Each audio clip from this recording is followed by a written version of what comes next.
Hello viewers, আসসালামু আলাইকুম। কিতা অবসর ভালো আছেন নি? যেহেতু আপনারা ভিডিও টাইটেল দিকে বুঝতে পারা অবশ্যই যে ভিডিও কোন উদ্দেশ্যে বানানি হওয়ার। তো আপনারা অনেক আছেন যে নয়া ফেসবুক আইডি করেন, ফেসবুক অ্যাকাউন্ট কয়েন ফলে যে সাইন যে আইডিটা মানে পেজ বানাইতা, যে ফেসবুক আইডিটার পেজ বানাইতা কিতা করেন, অনেক ভিডিও দেন, ভিডিও দিকে দেন কিতা গিয়া ওই যে থ্রি ডট প্রোফাইলও দেন, প্রোফাইলও গিয়া থ্রি ডট টিপা মারেন, থ্রি ডট টিপা মাইরা গিয়া অনেকে আইডির মধ্যে ফাইনা যারা নতুন আইডি গুলোন তারা ফাইনা তোকে যে প্রফেশনাল মুডটা অন করতা এই সিস্টেমটা ফাইনা। তো না হওয়াতে তারা অনেক ধরনের ভিডিও দেখে বা অনেক মানুষের হয় সাহায্য চায়, সাহায্য পায় না, বা ইউটিউবে যায়, ইউটিউবে ভিডিও দেখে। তো আমার ভিডিও যেহেতু দেখা তো আপনার সমস্যার সমাধান পুরো একবারে ক্লিয়ার, ঠিক আছে?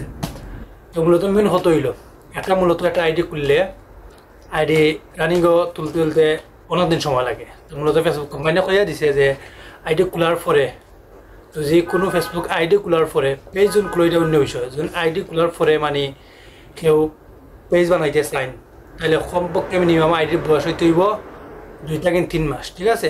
2 মাস হওয়ার পরে আপনারা এমনিতেই মানে আর কোনো ভিডিও দেওয়া লাগতো না, কেউ হেল্প লওয়া লাগতো না। আপনার আইডি যে থ্রিডর গিয়া মানে অটোমেটিক যে প্রফেশনাল মুডটা আছে এটা আইব, ঠিক আছে? তো আজকে ভিডিও অতটুকু ভালো লাগলে সাবস্ক্রাইব করবা, লাইক দিবা, ফলো দিবা, পাশে থাকবা, ঠিক আছে? আসসালামু আলাইকুম।